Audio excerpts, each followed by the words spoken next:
Eclesiastes, capítulo 2, número 3 ao 11. Resolvi no meu coração dar-me ao vinho, regendo-me, contudo, pela sabedoria, entregar-me à loucura, até ver o que melhor seria que fizessem os filhos dos homens debaixo do céu, durante os poucos dias da sua vida. Empreendi grandes obras, edifiquei para minhas casas, plantei para mim vinhas, fiz jardins e pomares para mim, e nestes plantei árvores frutíferas de toda espécie. Fiz para mim açudes para regar com eles o bosque em que reverdeciam as árvores. Comprei servos e servas e tive servos nascidos em casa.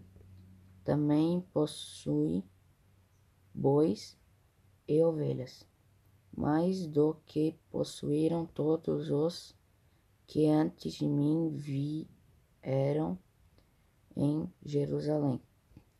Amontoei também para mim prata e ouro e tesouros de reis e de províncias, provi-me de cantores e cantoras, e das delícias dos filhos dos homens, mulheres e mulheres. Engrandeci-me e sobrepujei a todos os que viveram antes de mim em Jerusalém. Perseverou também comigo a minha sabedoria. Tudo quanto desejaram os meus olhos, não lhes neguei, nem privei o coração de alegria alguma, pois eu me alegrava com todas as minhas fadigas, e isso era a recompensa de todas elas. Considerei todas as obras que fizeram as minhas mãos, como também o trabalho que eu com fadigas havia feito, e eis que tudo era vaidade, e correr atrás do vento, e nenhum proveito havia debaixo do sol. Olá, queridos irmãos.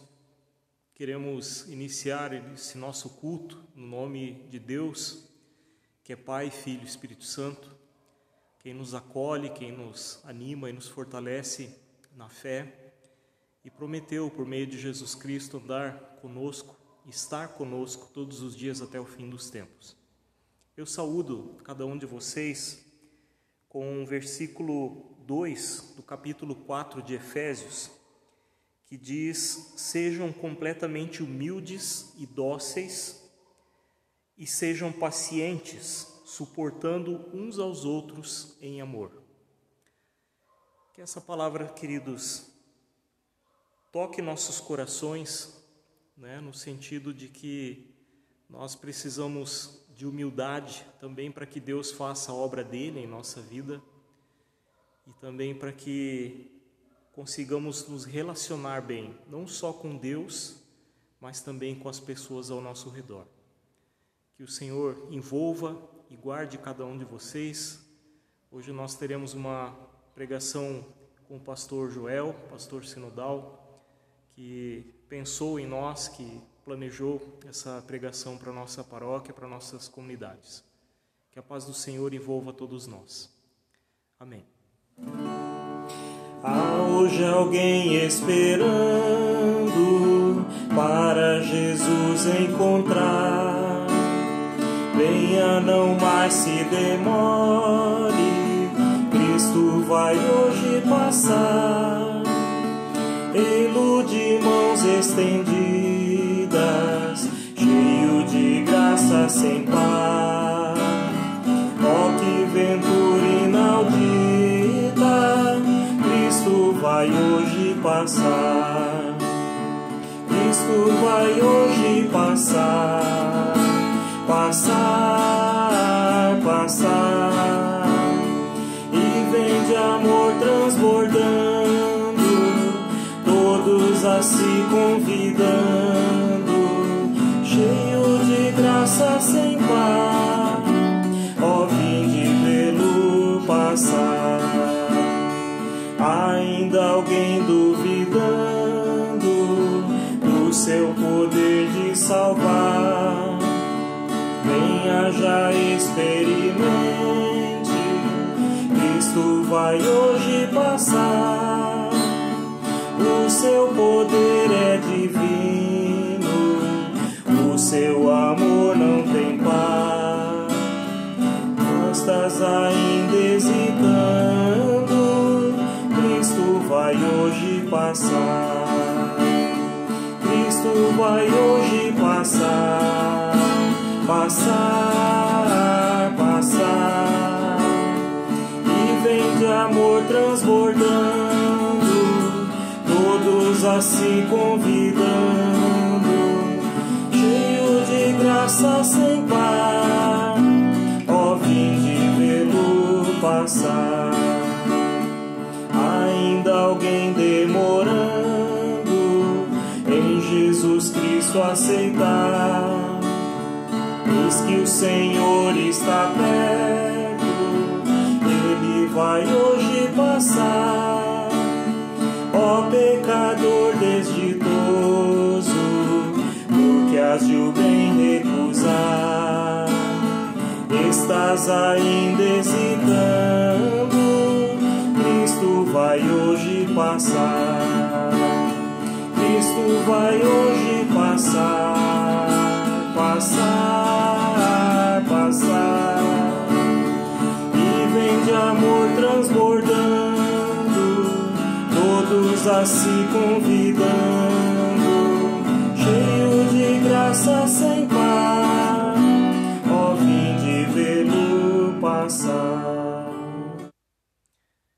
Convido a baixarmos a cabeça, clamarmos ao Senhor por sabedoria, pelo seu Espírito Santo, neste culto que nós teremos hoje. Vamos orar assim como estamos. Senhor, obrigado por guardar e proteger a cada um de nós mais uma semana. Obrigado que, através de Teu Filho Jesus Cristo, Tu nos ensinou o que é humildade, o que é a docilidade. Obrigado, Senhor, que Tu nos envolve com a Tua graça e com a Tua misericórdia. Perdoe nossos erros, perdoe quando somos arrogantes, quando achamos que somos autossuficientes e muitas vezes passamos por cima das pessoas com isto. Ajuda-nos e fortaleça a nossa fé através da pregação da Tua palavra, que Teu Espírito esteja agindo em todos nós. Por Cristo Jesus. Amém. Olá, amigos da paróquia de Rancho Queimado. Eu sou Joel Schrempert, sou pastor sinodal. O pastor Euclides me convidou para trazer a mensagem hoje para vocês. Queridos, eu queria falar um pouco sobre orgulho. Talvez o orgulho é o comportamento, é a atitude que mais afasta pessoas no relacionamento. Pessoas orgulhosas são de difícil convívio. Elas sempre estão certas, elas já sabem tudo. Elas não precisam de ninguém, elas não se submetem a ninguém. Não ouvem ninguém, não reconhecem seus erros. Isso é uma pessoa orgulhosa. Tanto é assim que a Bíblia diversas vezes, em diversos textos, diz que Deus resiste ao orgulhoso, mas ao humilde Ele dá a sua graça. No último domingo, o pastor Euclides compartilhou com vocês sobre a vida deste homem chamado Salomão. Salomão, que foi rei em Israel, filho do rei Davi, com Batseba. Ele reinou mais ou menos em torno do ano 1000 a.C., seu reinado terminou em 970 a.C., começou em 1010. E na semana passada o pastor Euclides falou da vocação, do chamado de Deus para Salomão quando ele foi rei. E Deus tinha dito para ele: Salomão, você pode pedir o que você quiser, que eu vou lhe dar. E qual foi o pedido de Salomão? Senhor, me conceda sabedoria para que eu possa governar com justiça. Essa atitude de Salomão no início do seu reinado é uma atitude de humildade, atitude de alguém que sabe que não dá conta sozinho, sabe que precisa de auxílio e socorro, por isso ele pede. Ele reconhece as suas limitações, das suas fraquezas, das suas incapacidades, e por isso ele pede. E a resposta de Deus diz: Salomão, por que você não pediu riqueza, nem vida longa, mas pediu sabedoria? Eu vou dar tudo isso a você também. Queridos, mas se a gente acompanhar a vida de Salomão adiante, na história de Salomão, nós vamos perceber que Salomão, ele saiu dessa atitude de humildade do início do seu reinado, por uma ação de orgulho para o meio do seu reinado. Salomão teve dinheiro, foi conhecido como o homem mais sábio, os povos em volta reconheceram isso, ele expandiu seu reinado e o orgulho tomou conta do seu coração. O que é orgulho? É aquele sentimento de que eu não preciso dos outros.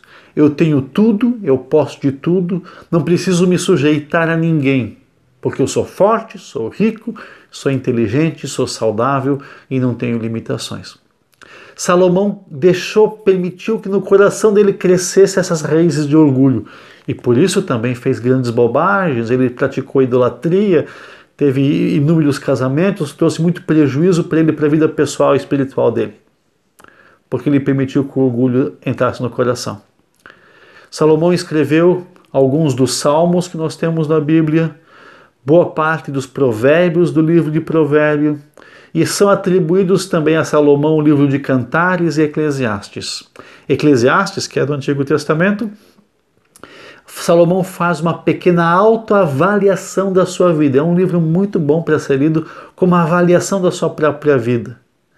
E neste livro, Salomão fala desse sentimento e atitudes de orgulho que ele teve, que trouxeram tanto prejuízo para a vida dele.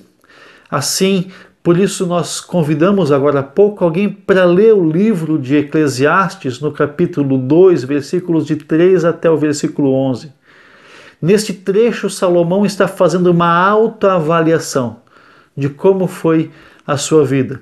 E ele identifica algumas atitudes de orgulho que ele teve que foram de grande prejuízo para ele.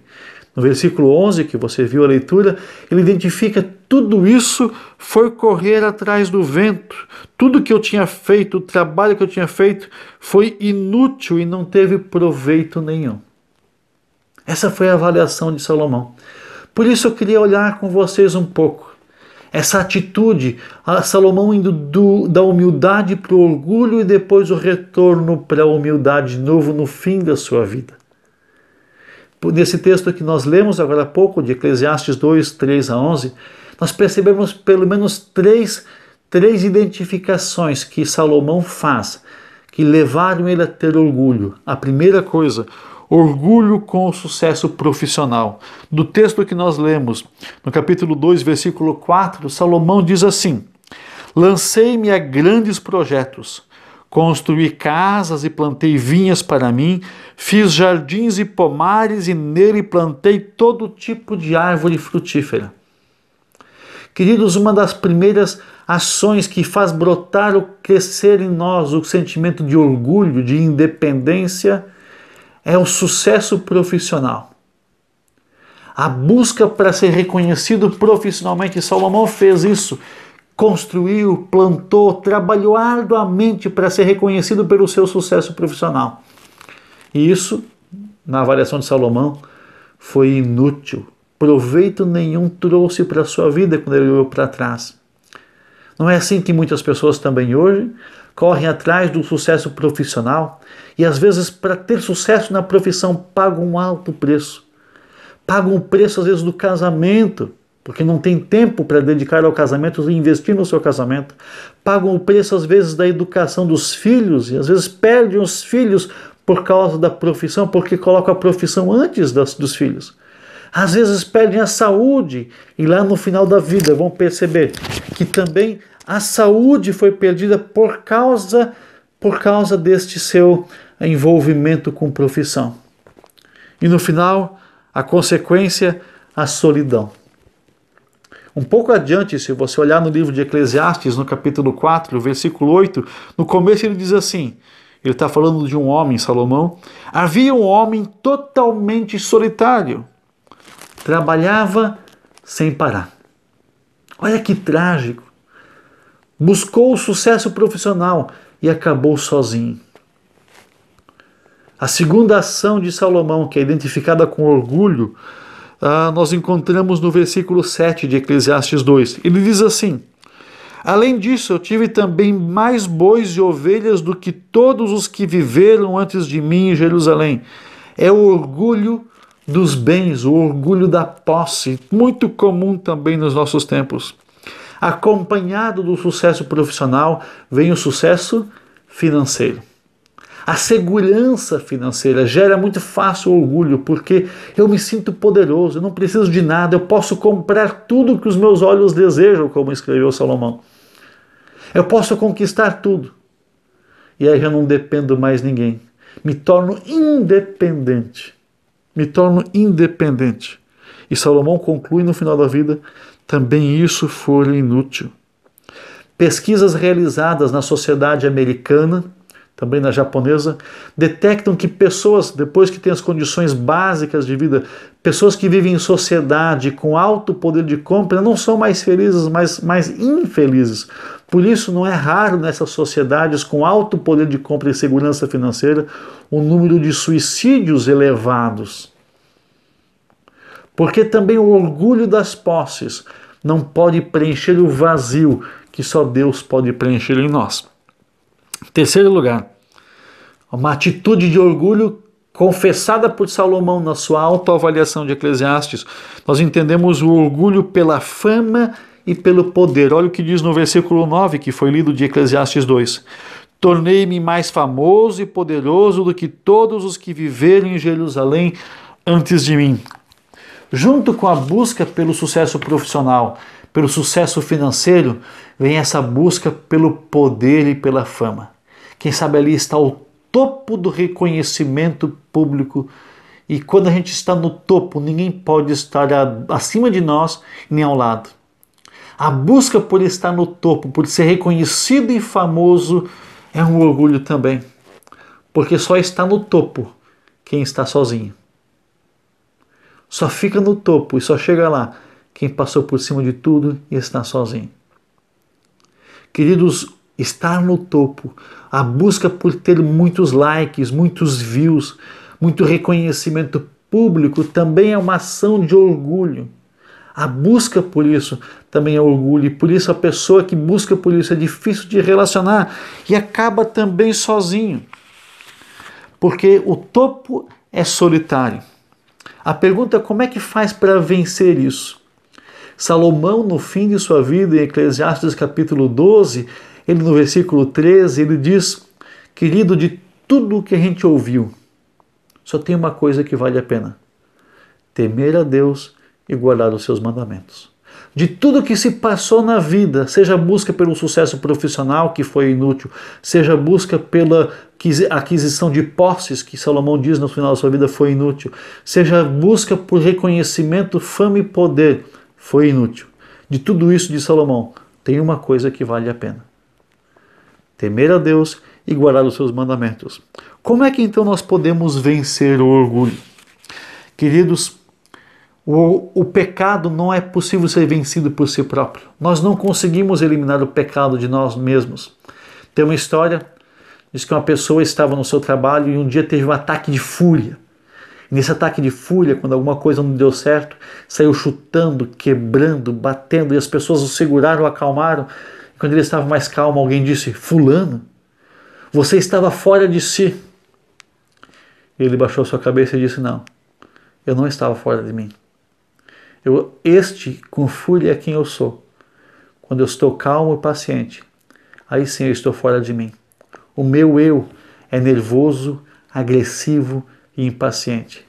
Somente o Espírito Santo, em Cristo Jesus, que habita em mim, me torna capaz de ser calmo. Então fico fora de mim. Quando estou calmo, não é eu que faço, não tenho poder de romper aquela atitude de orgulho, mas é Cristo Jesus que tem. Olha como Jesus fala nesse contraponto de humildade. Eu queria falar da humildade, mas antes de olhar o texto de Jesus, eu queria conceituar o que não é humildade, que às vezes a gente confunde o que é humildade, né? Algumas vezes a gente pensa, tem uma falsa expressão de humildade, por exemplo, aquela pessoa que se coloca como capacho de todo mundo, né? Pede desculpa o tempo todo, olha, me desculpa porque eu não dou conta, me desculpa porque eu não sei fazer, me desculpa porque não sei o quê. Nem sabe se errou ainda, diz, olha, me desculpa por qualquer coisa, nem sei o que eu fiz, mas me desculpa. Como se fosse uma falsa humildade. Isso não é humildade. Isso chama-se baixa estima e é orgulho também. A baixa estima é um lado da moeda do mesmo orgulho. Porque a pessoa se coloca para baixo para que os outros olhem para ela e digam como é humilde. Isso não é humildade. Ou também uma outra falsa humildade, aquele ressentimento mascarado, né? A gente fica olhando o outro que teve sucesso profissional, sucesso financeiro, fama e poder, e a gente gostaria de estar lá e a gente vê que a gente é mais fraco, a gente não consegue chegar lá. Então a gente se resigna, a gente se esconde porque a gente sente inveja do outro. Isso não é humildade. Às vezes a pessoa está escondida de um canto e a gente pode dizer, esta pessoa é humilde. Não é humilde. Isso é resignação. Isso é fraqueza. É diferente do que humildade. Mas o que é humildade? Então, olha como Jesus conceituou, como Jesus definiu a humildade. Em Mateus capítulo 5, verso 3, diz assim: bem-aventurado o pobre, o humilde em espírito, porque dele é o reino dos céus. É assim que Jesus conceitua, que ele define a humildade. O que é humildade? A palavra de Jesus escolhida aqui para falar de humildade, é de um texto do grego, é potios. E potios é a pessoa que é miserável, a pessoa que não tem nada, a pessoa que está falida. Isso é o pobre. Não é um pobre com pouco dinheiro, mas é o pobre que não tem nada. E Jesus diz, feliz é o pobre humilde. Aquele que sabe que não tem nada, que está de mãos vazias e precisa do auxílio e socorro. Este é o humilde. E deste é o reino dos céus. Assim eu queria falar de alguns atos de humildade para vencermos o orgulho, que tanto machuca e torna a pessoa solitária, que tão inútil e proveito nenhum tem. Alguns atos para a gente fugir disso que Salomão foi, nessa fase ruim da vida dele, no meio do seu reinado. Como é que a gente pode ter alguns atos de humildade? Em primeiro lugar, um primeiro ato de humildade é a sujeição, a capacidade de se sujeitar a alguém e ao próprio Deus. Tem um texto escrito por o apóstolo Pedro, foi um amigo de Jesus, líder da igreja. Ele escreveu uma carta, a primeira carta dele, no capítulo 5, verso 5, ele diz assim: da mesma forma, jovens, sujeitem-se aos mais velhos, sejam todos humildes uns para com os outros, porque Deus se opõe aos orgulhosos. O apóstolo Pedro ele liga a humildade com a sujeição, a capacidade de se sujeitar a alguém. Porque eu reconheço que eu não dou conta sozinho, eu preciso ouvir alguém. E às vezes aquela pessoa que eu estou ouvindo fala coisas contrárias do que eu gostaria de ouvir, mas eu me sujeito a ela. A sujeição voluntária e intencional é uma atitude de humildade. A segunda atitude de humildade que a gente pode vencer o orgulho é a discrição. Quando alguém te reconhece, parabeniza, não chama luz sobre si, não te coloque em evidência, mas seja discreto, com elogio, com o reconhecimento que você teve.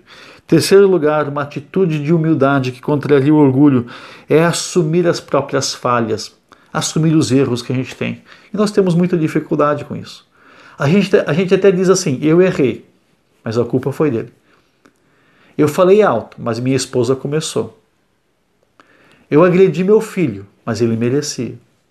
E aí a gente vai culpando os outros pelo erro da gente. Isso chama-se orgulho. Não reconhecer as falhas. O humilde ele é capaz de reconhecer. Ele não tem nada a perder mesmo, então ele diz, olha, eu falhei. Me perdoa. Não foi erro de ninguém, foi meu erro. Me perdoa. Em quarto lugar, uma atitude de humildade é o alegrar-se com o sucesso dos outros. Quando você percebe alguém que fez bem, falou melhor, cantou melhor, conseguiu um sucesso profissional, financeiro melhor, se alegrar com aquilo que ele tem, que Deus proporcionou a ele.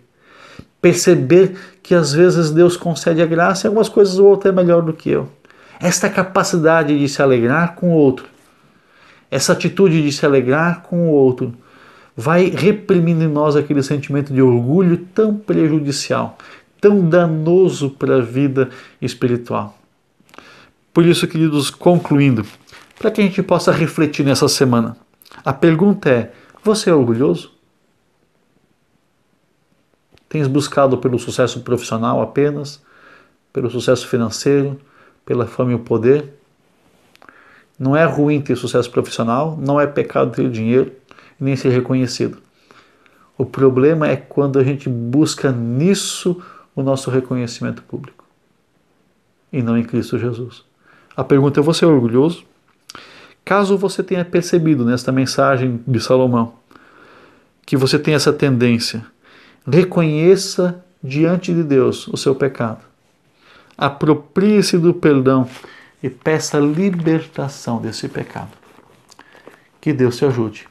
Convido para nós termos uma palavra de oração. Se você está na sua casa, com a sua família ou sozinho, curva a sua cabeça. Se está em família, quem sabe dê a mão para alguém.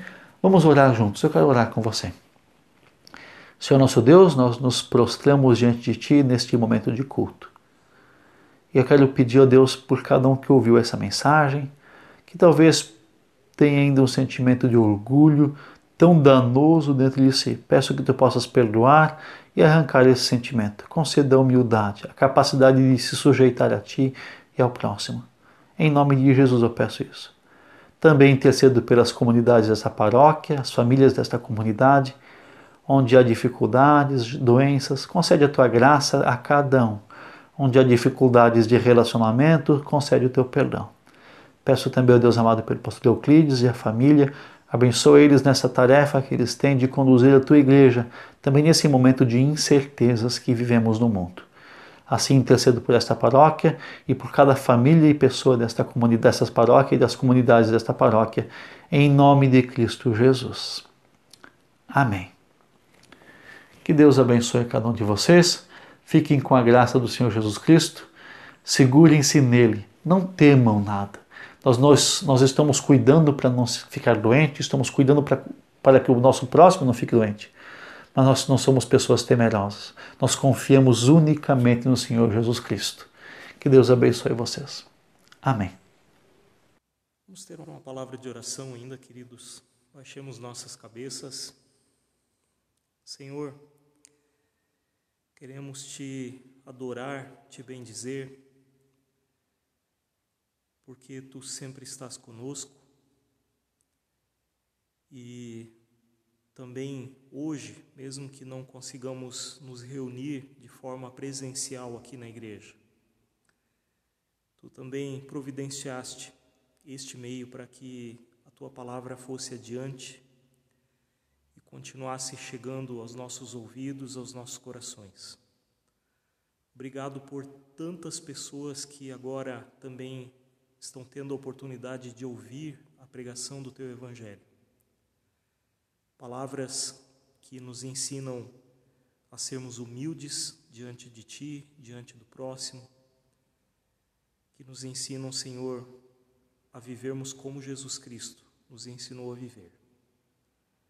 Te pedimos que continue protegendo e guardando cada um, cada família, cada lar da nossa comunidade, das nossas comunidades e paróquia, também de todas as pessoas que nos ouvem neste momento.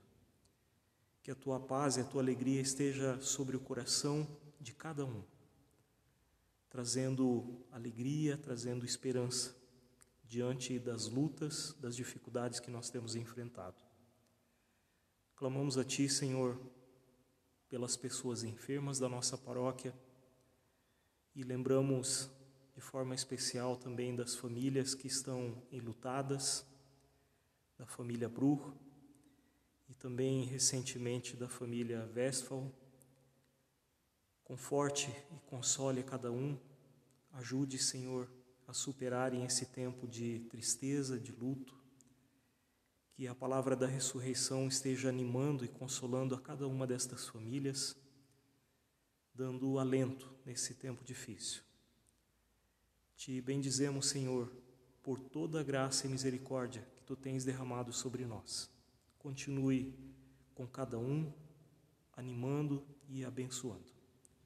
E aquilo que não conseguimos lembrar e nem expressar com as nossas palavras, incluímos na oração que teu Filho Jesus nos ensinou. Pai nosso que estás no céu, santificado seja o teu nome. Venha o teu reino, seja feita a tua vontade, assim na terra como no céu. O pão nosso de cada dia nos dá hoje, perdoa-nos as nossas dívidas, assim como nós também perdoamos aos nossos devedores, e não nos deixes cair em tentação, mas livra-nos do mal. Pois teu é o reino, o poder e a glória para sempre. Amém. Que o Senhor vos abençoe e vos guarde, que o Senhor faça resplandecer o seu rosto sobre vós, que o Senhor sobre vós levante o seu rosto e vos dê a paz. Que a paz do Senhor os envolva hoje e sempre. Amém. Seguindo a Cristo, sou muito feliz. A cada momento,